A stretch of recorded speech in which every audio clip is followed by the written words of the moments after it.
Hello. Good evening, good morning, good afternoon, wherever you are in this world. And you would like to hear a little bit of encouragement. My name is Sroda Aglago. Thank you for joining me on Love, Forgive, Live. This is a podcast created for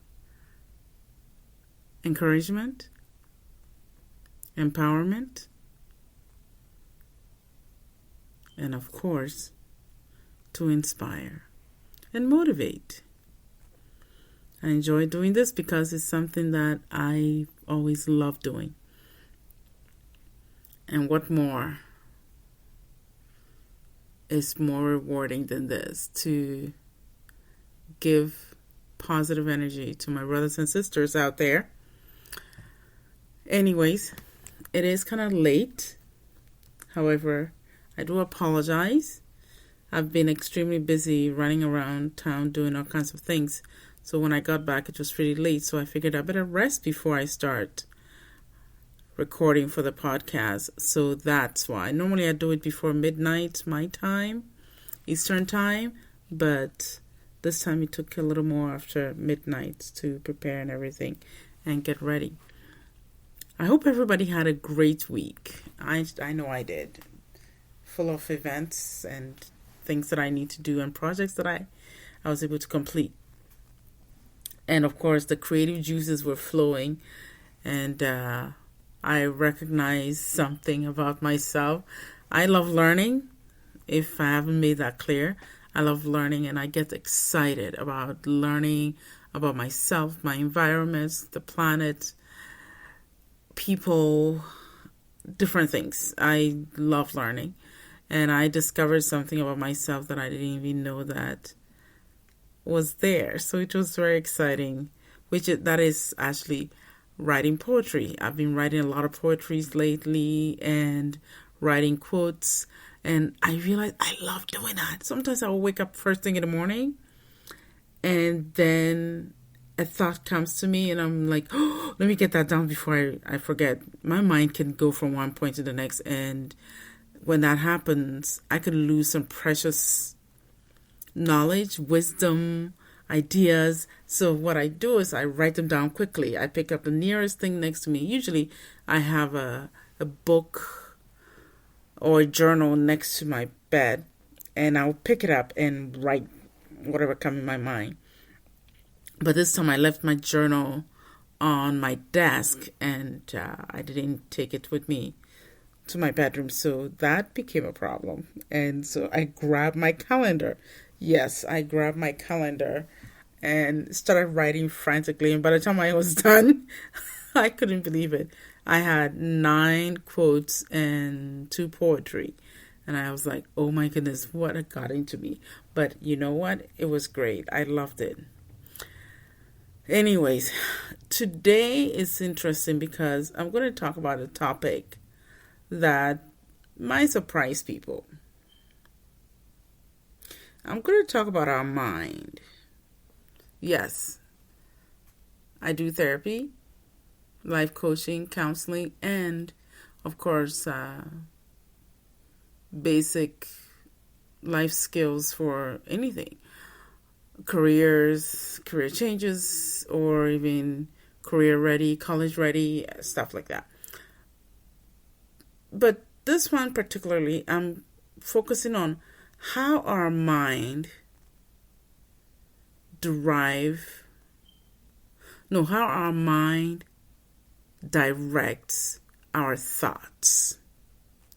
And if you can learn how to manage your mind, it'll begin to change your thoughts. And in anything that we have to do, I don't care if it's a new job you have to look for, a new skill we have to learn, a new lifestyle we want to start creating for ourselves, a new idea for anything, we must first begin with the mind.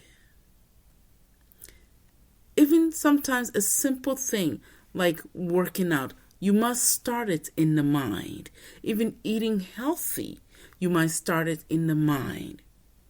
How you treat people, you must start that in the mind. Because if you're not able to do something about that, the behavior that you will see will not be what you want. And even if it is what you want, may not be acceptable. So it's very important to recognize our minds and what it does.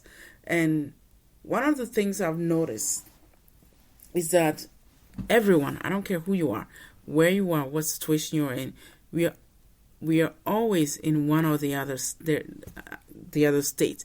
There's two states. One is their sleep state, and two is their awake state. Majority of the time, we are stuck in a sleep. And when we are stuck in a sleep, it's difficult because mind just creates a thought, and that thought, mind doesn't put it into consideration as to whether that thought is a good thought to act on or not. It just does. And it's very important to differentiate, wait a minute, is it truly what I want? This thought I'm choosing to focus on. And sometimes we focus on those thoughts, especially thoughts that don't serve us, thoughts that don't create a lasting, happy memory for us, but rather pain, discomfort that hurt others, discomfort that hurt ourselves. Now that is what I'm going to talk about. The two states. Okay? Mind is always going to be something that we have to work with. As long as we're breathing, we have to work with mind. Our mind is that important and that powerful.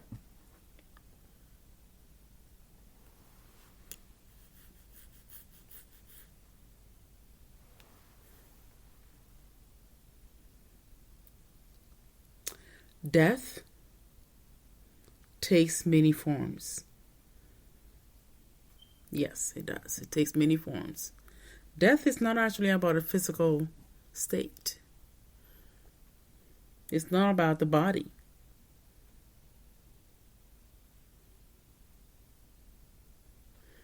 If you believe that the death is about body,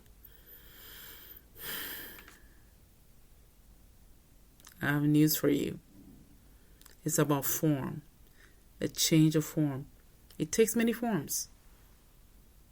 It's a transition into another form, an exit of a body that cannot contain spirit, and spirit exits into another form.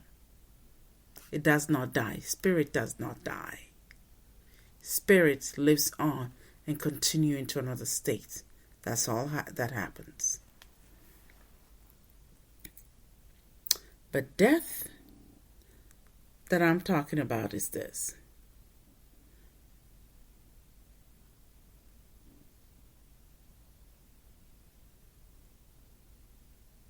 There is no death because what the universe made, or the Creator made or created, cannot die. Spirit cannot die.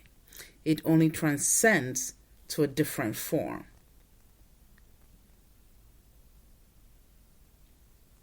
So death is actually this.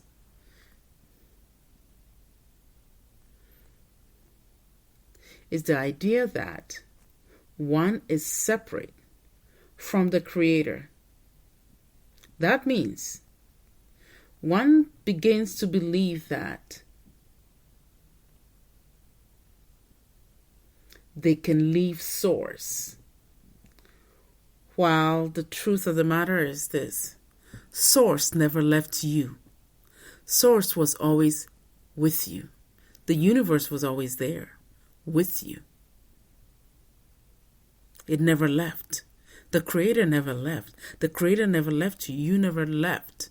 But you began to believe this thought that you're separate from Source. That's the death.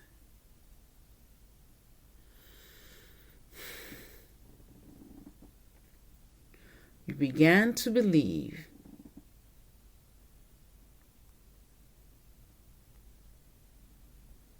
that you're completely separate. And that's where the pain comes from, the despair, the anguish, the anger, the sadness, the anxiety, the fear, and even to the point of depression. Granted, not all depression stems from that, but a lot stems from this. Because that separation, here's what I want to explain. Because you are made with Source, from Source, the strangest thing is you never even thought about separation until stressors becomes too much for you, until life's punches gets to be so hard you stop yourself in a track and begin to believe you are separate and you're not enough and you never were. That's where the problem lies. And then when you begin to start having these thoughts, it begins to hurt you and hurt people around you and separate yourself. And the strangest thing I hear all the time is this. When people are suffering from this separation that their mind has created or thought, they begin to isolate themselves. And when they isolate themselves, they begin to believe they're the only ones going through the situation. I remember when I was younger and I was going through mine. I thought my problems were so huge, nobody would be going through the same thing as I am. And I was impossible. It was totally impossible for me to get any peace because guess what? I believed that I was the only one that was suffering. I was the only one that was going through this. Nobody can understand me. And there's no way anybody can understand me because I'm the only one suffering from this. And it's strange because when this is happening, most people will not speak to others about it. I know I didn't. It took me forever to speak about it. It took a really long time. And something scary happened. That's when I started going, ooh, I need to see somebody and talk about this. And then I realized, oh my goodness. And it was a great validation for me anyways. To have the counselor I was talking to said, what you're going through, you're not alone. Other people are suffering from the same issue. And I was like, wait, what? Do you mean this is not unique to me? I'm not an anomaly that where this is unique to me and I'm special and it's only me. She's like, no. If you must know, I went through the same thing too. And I said, what? That shocked me. Because I have created this thought and believed it and stayed in it. And then I started looking for evidence to support it. That's the other rub. When you create this separation, this death, you start believing it. I know I did at the time. You start believing in it so strongly, nobody can change your mind. Nobody can change your mind. And the strangest thing is that pain you're going through, the way to heal it is to begin to change the mind from within without anyone changing that for you, because somebody's going to try and change it. You're not going to change. It's got to come from you. In order for change to happen,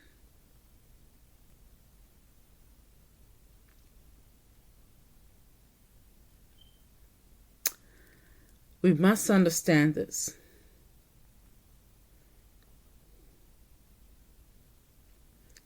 Thought is in the mind, and only mind can direct thought. Let me repeat this again. Thought is in the mind. The mind creates thought. Okay? And only mind can direct thought on anything.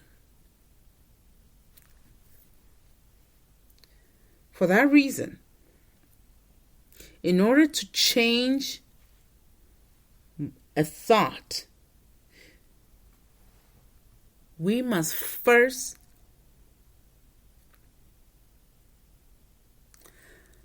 change its origin. And in order to change its origin, you change the mind. Change your mind, then you begin to change the thought. That is in the mind. If you're not able to change the thought from the mind, because the mind creates the thought, we have a problem.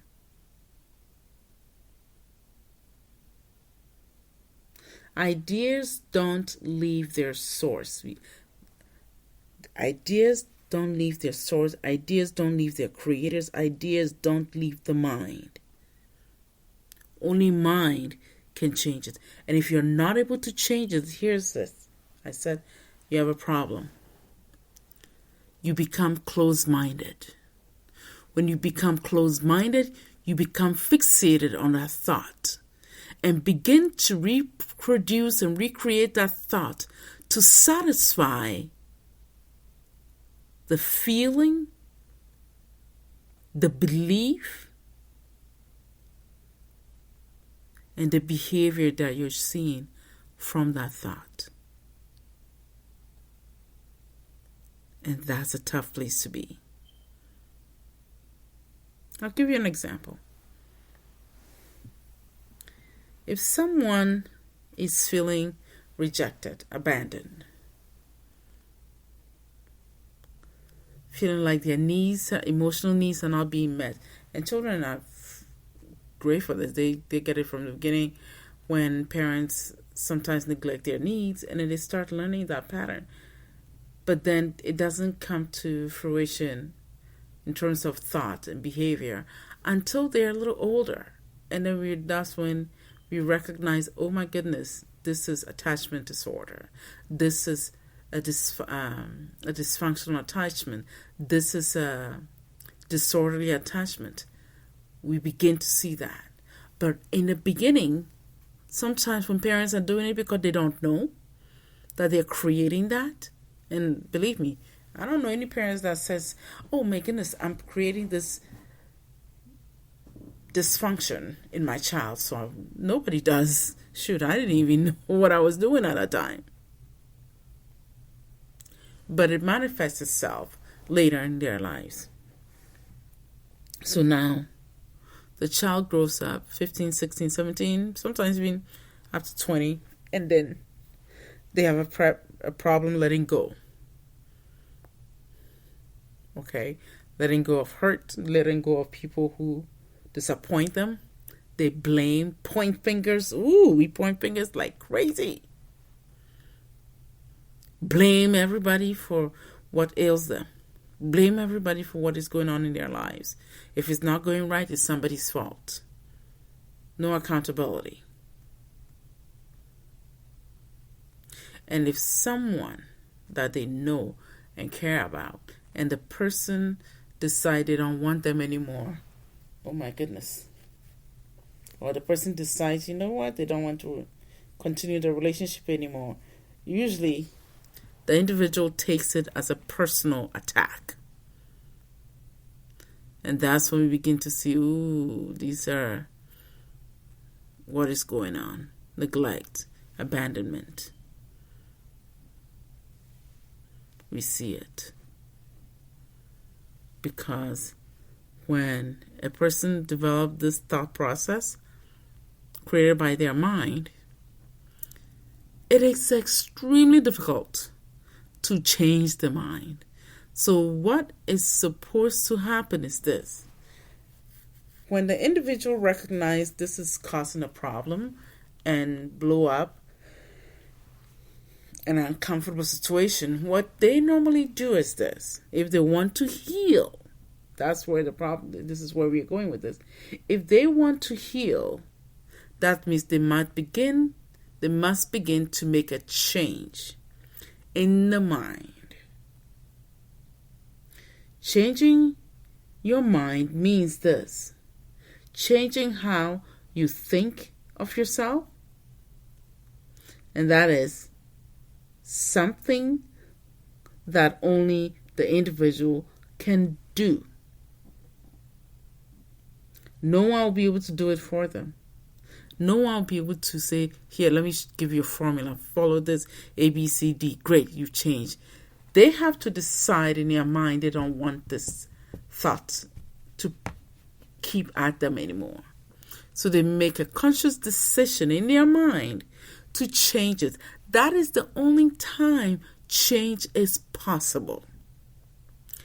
To stop the behavior, to stop the hurt.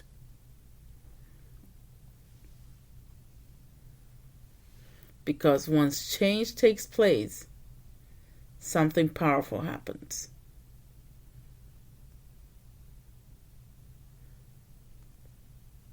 Change means healing. Change means understanding that mind can have a bigger role in creating thought.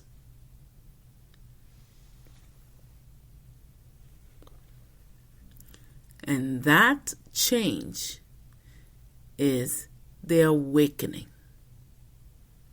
When mind decides to change thought, it becomes an awakening. So remember, death is separation, which is a sleep state. That's death. Awake is alive. Awake state is when mind recognizes it is the one that creates thought, and it can begin to change the mind. That is the awakening. By choosing to create things that empower the mind, things that allow mind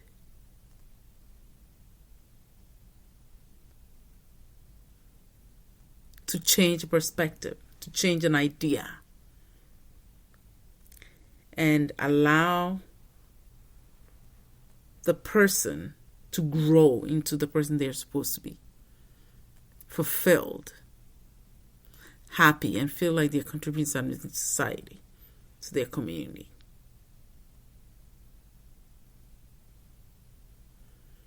So it's important to recognize how thought can change.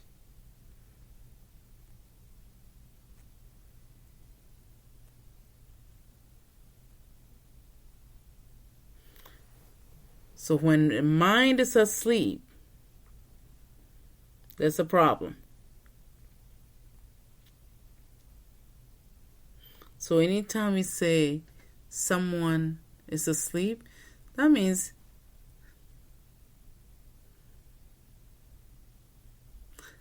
mind is also asleep and creating something that is not from the source, that is not of the universe. And then people get lost upon their own choosing.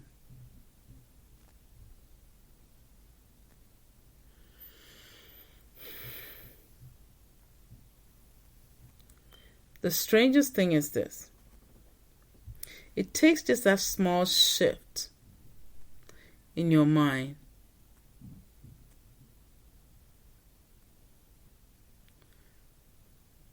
to allow the mind to create all things.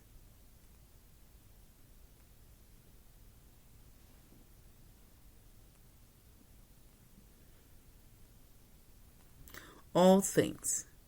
And the mind to understand that there's no such thing as lack, there's no such thing as limitations, there's no such thing as not enough.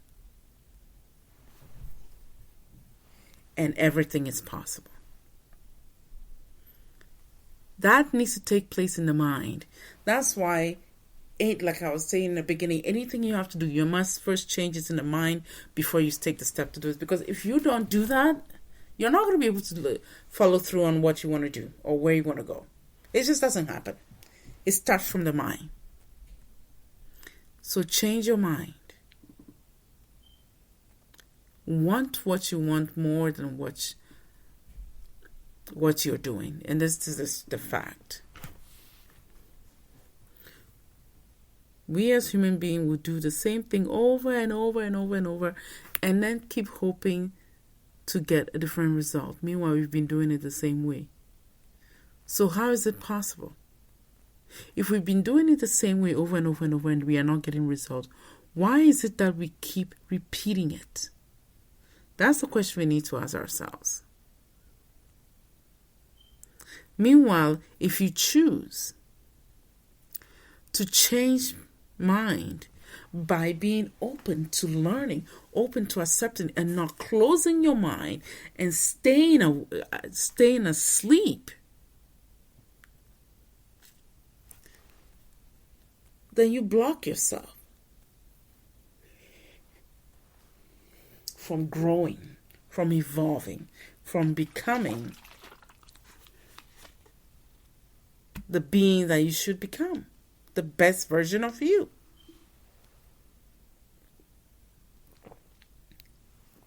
And here's the thing. The best version of you hasn't yet been thought of in the mind yet. The best version of you hasn't yet been seen or thought of in the mind yet. So what is stopping you from choosing to keep your mind open to learn what you need to do to heal yourself? That's the awakening. So you may receive the best you that you can be in the mind and begin to create the thought that makes that happen. There's nothing stopping you. Nobody's stopping you. You are in your own way. You are blocking yourself from making the shift to become the best you that you can be. And grow, evolve, become powerful. The powerful being that you are, become that. Embrace that. And give yourself permission to surrender so you can grow. Because you cannot grow if you keep holding on to the old thoughts. Change your mind. Keep it open. Be accepting. Recognize where you are. Accept that.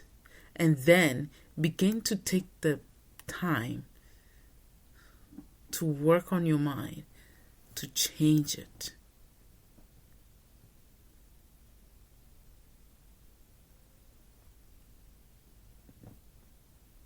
Because once that's done,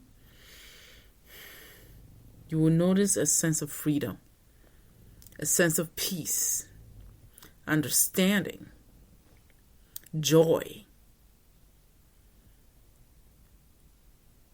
I don't know about me. I'll choose the latter. Change mind so you can be the person that you want to be. Because once you do that, truth to be told, nothing can stop you. Nothing. You become completely in sync with where you're going with your life and where the universe is directing you. Nothing will stop you but you. That's what I want you to remember Nothing will stop you but you. And it starts in your mind. Sometimes I recognize people hold on to their past for so long. They're not willing to learn anything new because they're almost afraid of learning something new, because learning something new is a possibility that they believe they might be wrong from what they had, the thought they created before. But here's the thing. There is no fear.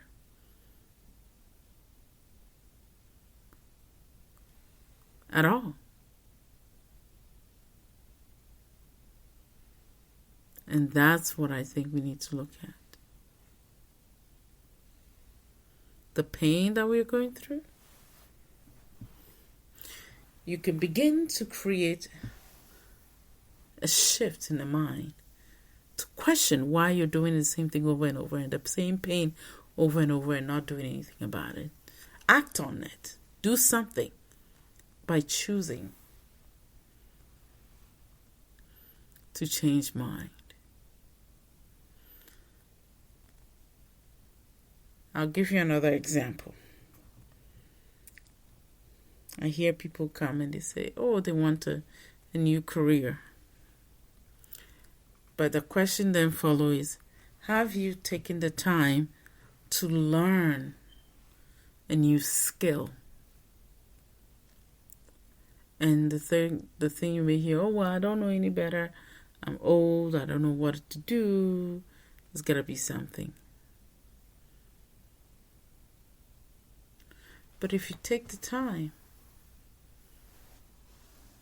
to work on the mind and learn how to navigate all the stuff that you're navigating,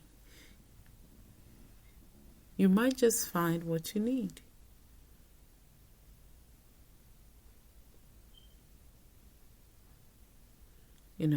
Because once you get what you need from that, well, look out. Joy, there it comes with everything it's got to offer you. That's the most important thing about making your mind to change. You become more present, more purpose-driven, joyous. And I hear a lot of people who tell me, oh, I can't believe my life was like this before. Now I'm a brand new person. Yes. Change your mind. Make the shift. Create another way of seeing the world. And when you do that, your thoughts will change. You see things differently. How you relate to people and what you hear will become more important to you during the moment and not the future and the past.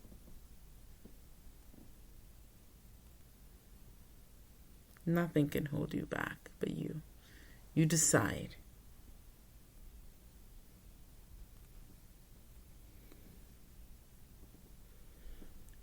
Now, the other thing is when your mind wakes up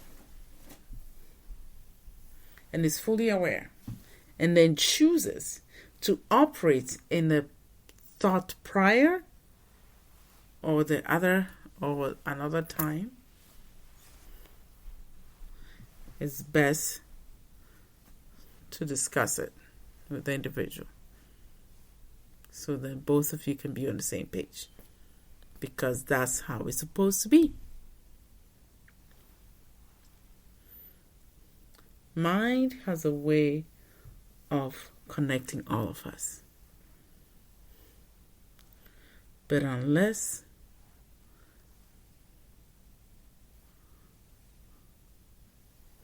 we manage to be more observant of what our thoughts are making us do, or what our thoughts are producing,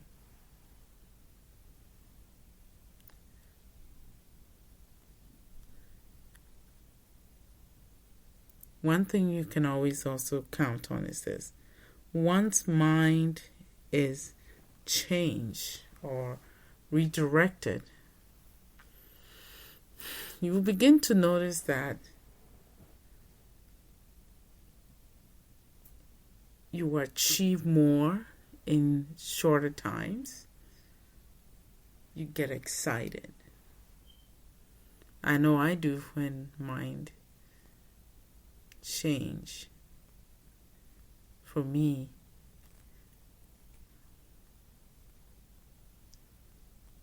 it becomes something important for us to use or utilize to gauge where we are. Because mind will speak, mind will tell us where we need to be and what is going on.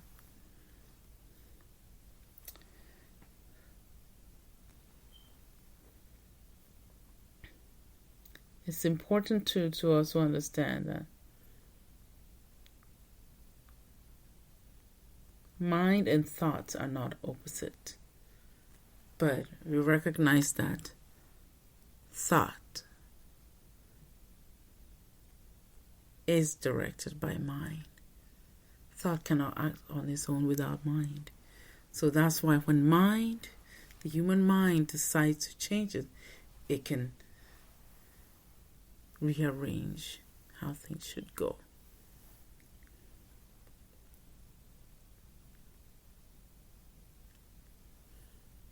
It is important to recognize that humanity is not a feeble thing that does not know how to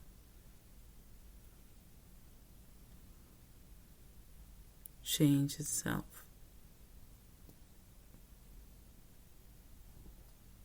You know, close-mindedness is a death.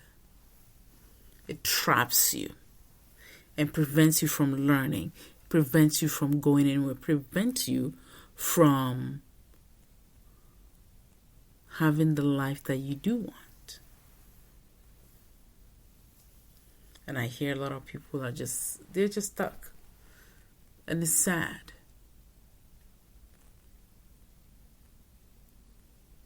You know, it's very sad.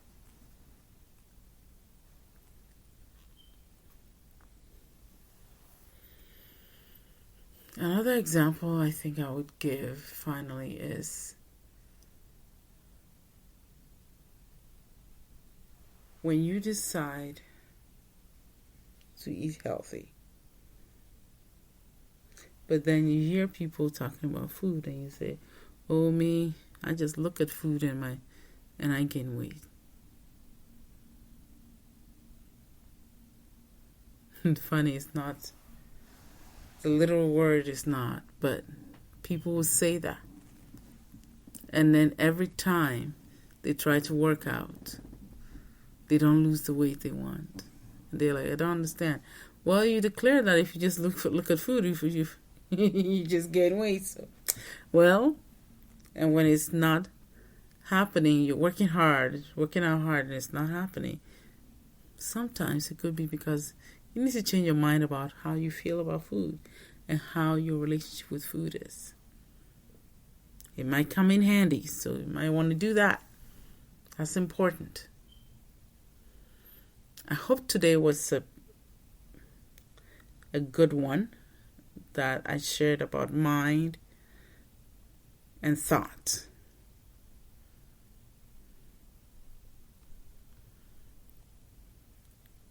I hope you got something out of it and took something from here to run with and learn more about it. It's great.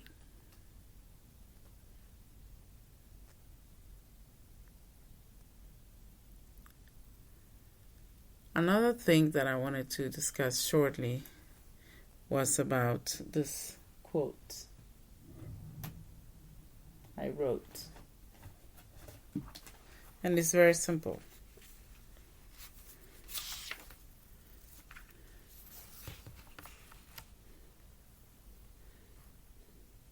An authenticity of a person, the authentic part of a person,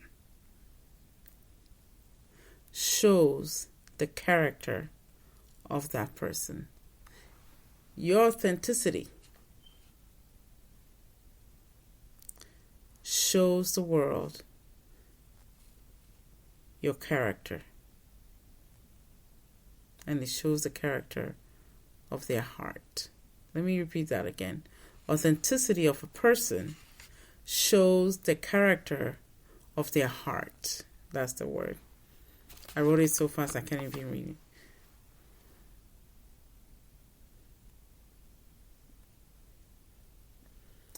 So I hope today was helpful again.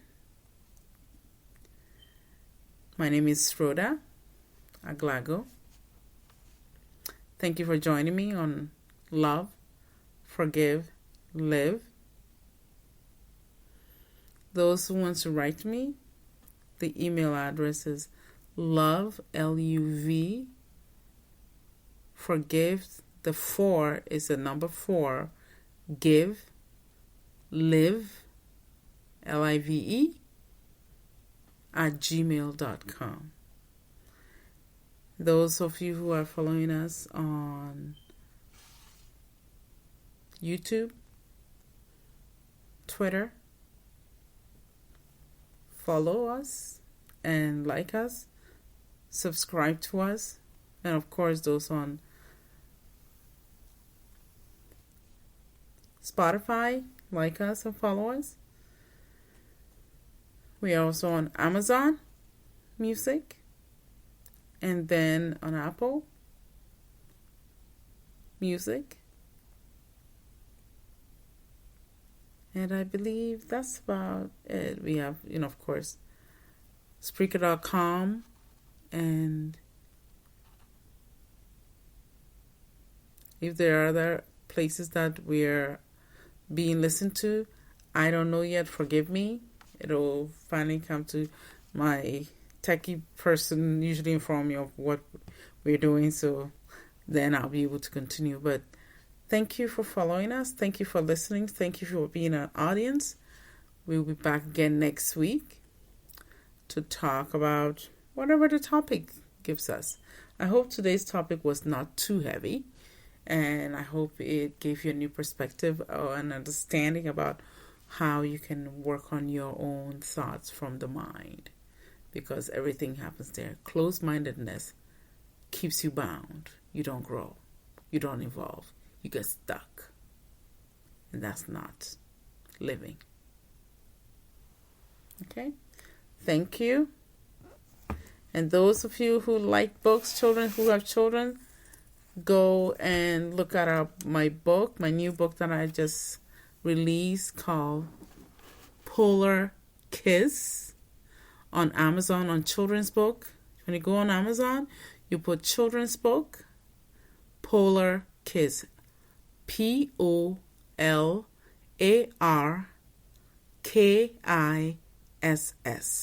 Polar Kiss. You'll be able to find the book. Thank you for everyone who supports us. Have a great week.